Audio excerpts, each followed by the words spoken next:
title for this video is Navigating the Learning Ecosystem After Registering for the CFA Institute Investment Foundations Program. So what we're going to look at in this video is that after you've registered to sign up for the CFA Institute Investment Foundations Program, you're going to get access to some candidate resources. They call that the learning ecosystem. So in this video, we're just going to log into that system and show you the way around it a little bit, just give you some tips to show, how to navigate and understand it more quickly. So we're back at the CFA Institute website at CFA Institute Programs Investment Foundations Program. So congratulations, you're signing up. You've registered for the Investment Foundations Program, so you set up an account with the CFA Institute. The other thing that I recommended to do is to download the chapters for free. And I highly encourage, these are in PDF form, that you print them out. I always like to have my chapters printed out in a binder, preferably, it's double-sided because there is 650 pages, okay? So that's my first bit of advice. Download the PDFs. You can use them electronically, but it's also nice to print out a binder. So you've registered for the program, you've downloaded the curriculum. So now what you're going to do is you're going to click here and you're going to access your candidate resources. So once you've clicked onto that button, you get to this page, which is the CFA Institute Foundations Candidate Resources. You can hear there's the learning ecosystem that we're going to look at today.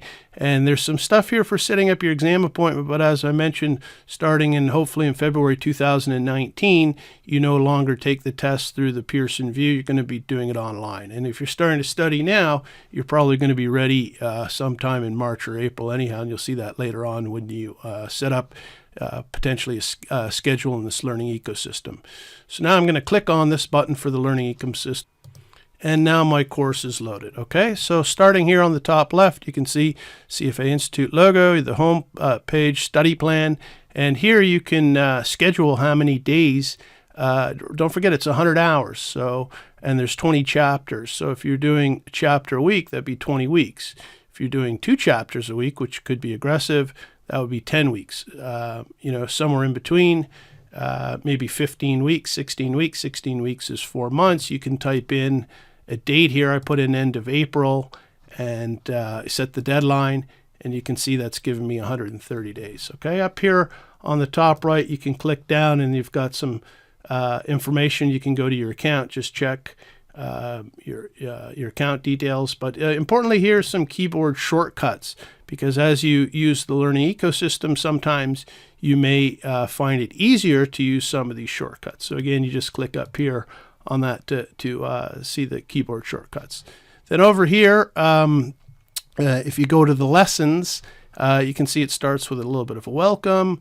Print the syllabus, which you can also get off the public website. View your study materials. There's a blurb on the learning outcomes. Again, that's in my introduction video, how important all the learning outcome statements are, okay, and to be familiar with them. Then we get into the textbook, because here we can see it's starting with the investment industry, a top-down view, and that's Module 1. So just a quick review of the program. Module 1, there's one chapter, which is the investment industry. It's 5% of the exam, so there'd be 6 exam questions. If you're going to study for about 100 hours, you'd be studying this section for maybe 5 hours. But now that we're going into the learning ecosystem, I wanted to point out to you that I've updated my chart from the introductory video to add another column, and I've got the number of practice questions in the learning ecosystem by module. So you can see, for example, for Module 4, Investment Instruments, there's 213 practice questions. So you have to think to yourself, if I'm going to spend maybe 3 minutes attempting each practice question and reviewing that, that would be 213 practice questions times 3 minutes. So you can start to do your study planning. So if I just bring up my handy calculator here, 213 practice questions times 3 minutes, 639 minutes divided by 60 minutes. And you can see there alone, just doing practice questions for Module 4, just bring up the calculator again, that's about 11, let's round that up to 11 hours, okay? So you can see here we've got 20 hours to study. 11 hours is involved in the practice questions, and I'd say that's about right. You're going to spend about half your time going through the material and half your time doing the practice questions, okay? Roughly 50-50. So that would be 10 hours going through the learning outcome statements and the readings, and 10 hours doing the practice problems. And when you get something wrong, you go back into the text and see where you made your mistake, and you learn from your mistakes. Okay, so getting back into the learning ecosystem, you can see when I click on lessons, I'm in the Module 1, Chapter 1, the investment industry, a top-down view. And you can see if I just click on here, I can click to we start with the 7 learning outcome statements, describe the financial services industry, etc.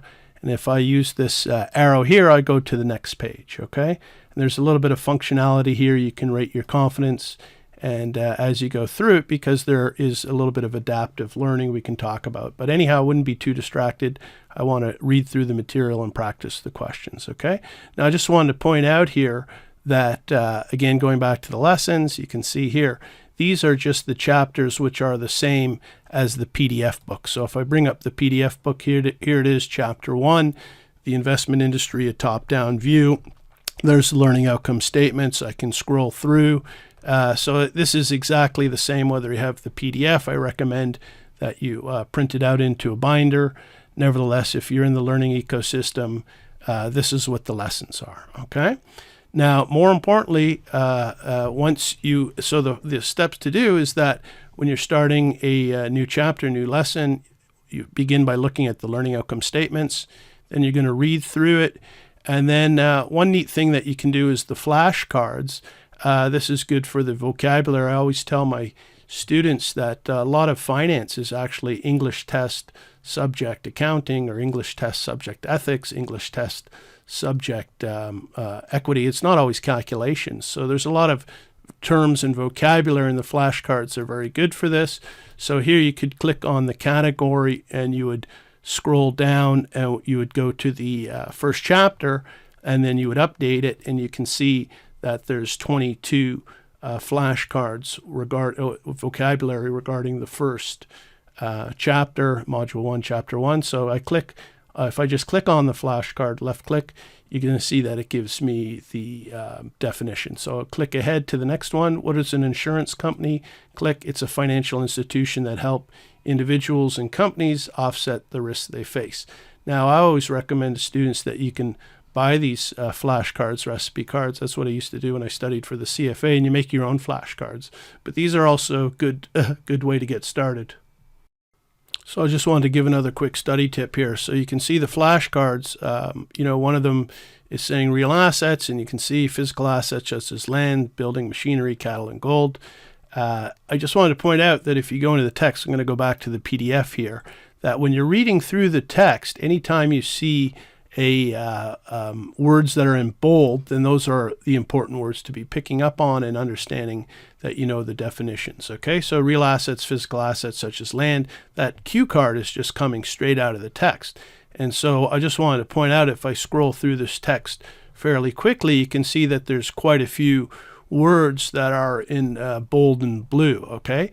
And perhaps there's even more than the 22. So that's my approach to studying, is that I'm going to go through and I'm going to make sure that I know all the definitions throughout the chapter. The other study tip that I'm going to point out right now, just while I'm in the book and scrolling through it, is that what I often do is, after reading the learning outcome statements, if I'm in a rush for time, then sometimes what I'm going to do is, after I read the learning outcome statements to begin, I'm going to jump and I'm going to read through the summary, because the summary gives me a little bit more information, paragraphs and sentences, than the learning outcome statements. And, some of these concepts are not all that hard.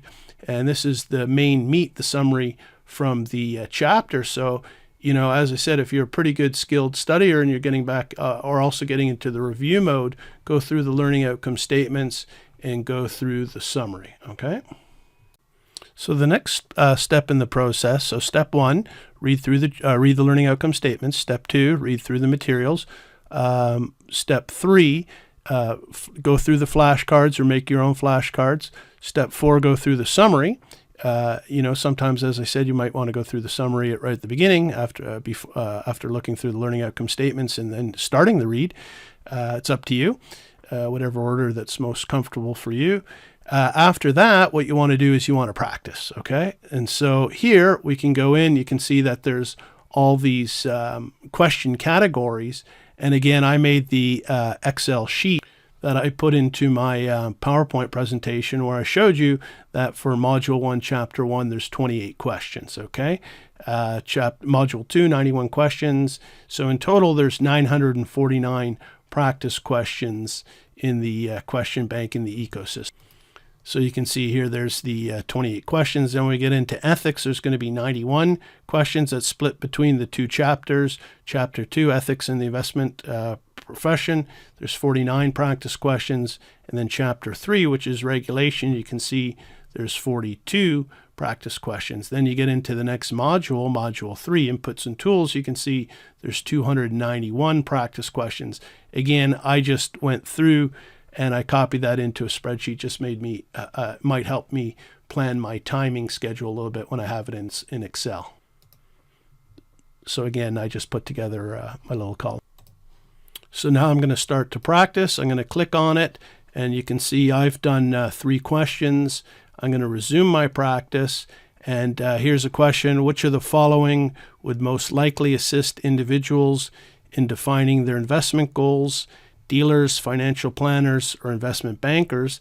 Well, it's dealing with individuals, not institutions. Institutions deal with dealers and investment bankers, but financial planners are most likely to deal with individuals. So I'm going to click B, and then I'm going to confirm. And that's saying that's a fairly easy question, and I got it right. It's going to tell me why I got it right. Okay, then I'm going to click on continue.